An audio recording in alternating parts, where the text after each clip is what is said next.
El filo de la justicia, el ascenso de Dante. El polvo de las calles de su barrio se le pegaba a la piel como el estigma de la pobreza. Dante, de apenas 10 años, observaba desde las sombras cómo un fajo de billetes pasaba de un criminal a un oficial de policía. Sus manos se cerraron en puños, no por miedo sino por una furia fría que comenzaba a cristalizarse en su pecho. En ese momento, entre el eco de las sirenas y el silencio de los honestos, juró que el nombre de su país dejaría de ser sinónimo de traición.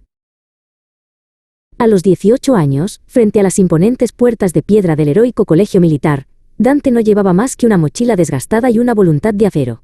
Mientras otros aspirantes se despedían entre lágrimas de sus familias, él miraba fijamente el escudo nacional sobre el dintel. No buscaba gloria ni medallas, buscaba el poder necesario para arrancar la podredumbre de raíz peldaño a peldaño. El entrenamiento fue un infierno diseñado para quebrar a los débiles.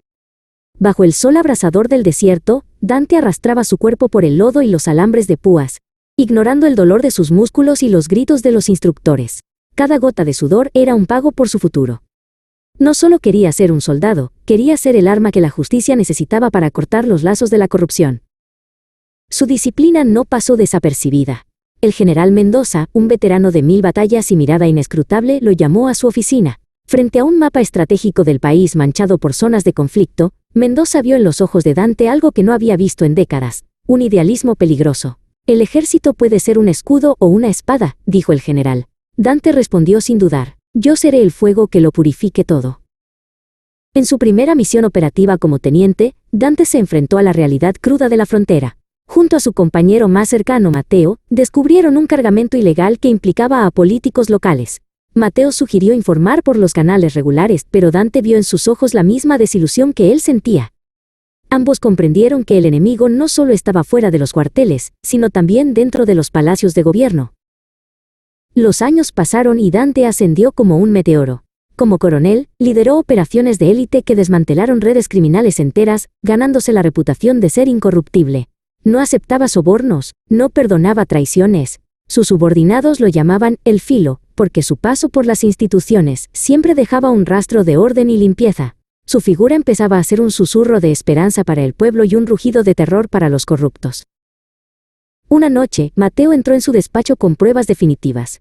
Los altos mandos estaban planeando un golpe para proteger sus propios intereses económicos. Si actuamos ahora, Dante, no habrá vuelta atrás, advirtió Mateo con voz temblorosa. Dante tomó su arma y se ajustó el cinturón. La justicia no retrocede, Mateo. Hoy, el país vuelve a manos de quienes lo aman, no de quienes lo venden. La mañana en que fue nombrado general de división, el país entero se detuvo. En una ceremonia privada pero transmitida a cada rincón de la nación, Dante no habló de paz sino de orden. Al recibir las estrellas de mando, no sonrió. Sabía que su verdadera misión comenzaba en ese instante. Con el control total de las Fuerzas Armadas, ordenó el cierre de las fronteras y el inicio de la Operación Claridad. La purga fue implacable. Dante mismo dirigió el arresto del senador Vega, el rostro más visible de la corrupción sistemática. Mientras los soldados sacaban a Vega de su mansión, el político gritaba sobre leyes y derechos. Dante se acercó y con voz calmada le dijo, «Tuviste años para usar la ley para el bien. Ahora, la ley te usará a ti como ejemplo». El miedo en los ojos de Vega confirmó que el tiempo de la impunidad había terminado. Un año después, México era un lugar distinto. Las calles que antes eran dominadas por el miedo ahora veían pasar a ciudadanos con la frente en alto. Dante, desde el balcón del Palacio Nacional, observaba el horizonte. Sabía que muchos lo llamaban tirano y otros lo llamaban salvador. Él no necesitaba etiquetas. Respiró el aire limpio de la tarde, sabiendo que el niño que fue alguna vez por fin podía dormir en paz.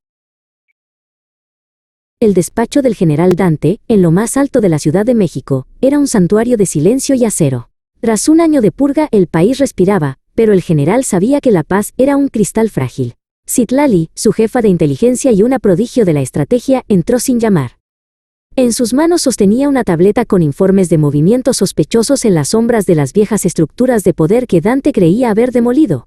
La corrupción no muere, simplemente cambia de forma.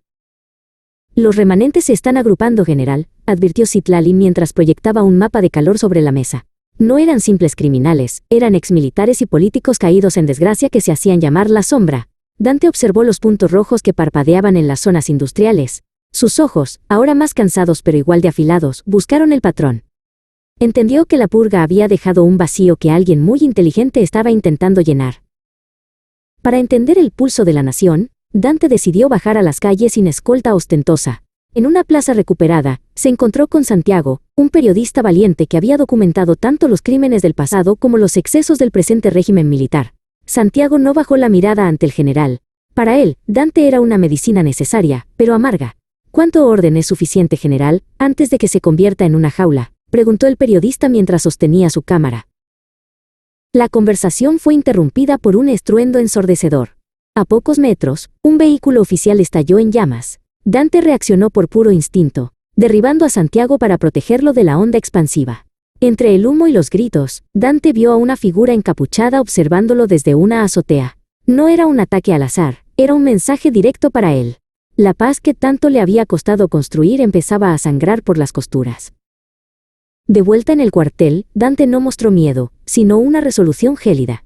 Citlali le presentó el análisis de los restos del explosivo, tecnología militar de alta gama. Alguien desde dentro les está facilitando el equipo, concluyó ella. Dante apretó los puños. La traición dolía más que cualquier bala.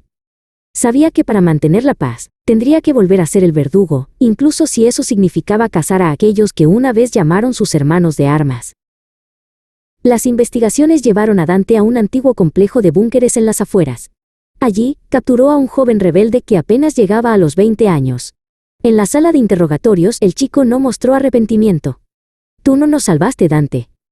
Solo cambiaste a los dueños de nuestras cadenas», escupió el joven. Dante lo miró con una mezcla de tristeza y firmeza. Comprendió que el idealismo que él mismo tuvo de niño ahora era usado en su contra por manipuladores invisibles. En las sombras del búnker, el verdadero rostro detrás de la sombra se reveló. Fausto, un antiguo mentor de Dante que se creía muerto en una misión años atrás, apareció entre la penumbra. Fausto no buscaba dinero, sino el control total que Dante se negaba a ejercer. La democracia es un caos que México no puede permitirse, Dante. Únete a mí y gobernaremos con puño de hierro, sin la debilidad de las leyes, propuso Fausto con una sonrisa cínica. La respuesta de Dante fue el sonido de su arma siendo amartillada. La batalla estalló en los niveles subterráneos. Dante y Fausto se enfrentaron en un duelo que era tanto físico como ideológico. Entre disparos y escombros que caían, Dante demostró que su fuerza no venía del deseo de poder sino del peso de su promesa al pueblo. Fausto era el pasado que se negaba a morir, y Dante era el futuro que se negaba a ser corrompido. Finalmente, bajo la lluvia que se filtraba por las grietas del techo, Fausto cayó. Dante lo tenía en la mira, pero no disparó el golpe de gracia. «Si te mato aquí, me convierto en lo que tú quieres que sea», dijo Dante con la voz entrecortada por el esfuerzo. En lugar de eso, Citlali apareció con un equipo de contención para asegurar al traidor. Dante eligió la justicia sobre la venganza, rompiendo el ciclo de sangre que Fausto esperaba perpetuar. Semanas después, Dante se encontró nuevamente con Santiago en el mismo balcón donde antes contemplaba su victoria. El general anunció la creación de un consejo ciudadano para supervisar al ejército. «El filo de la justicia debe estar siempre bajo el ojo de la libertad», le dijo a Santiago. Mientras el sol nacía sobre un México que empezaba a sanar de verdad, Dante sintió que su carga era un poco más ligera. No era un salvador, era un guardián, y su guardia nunca terminaría.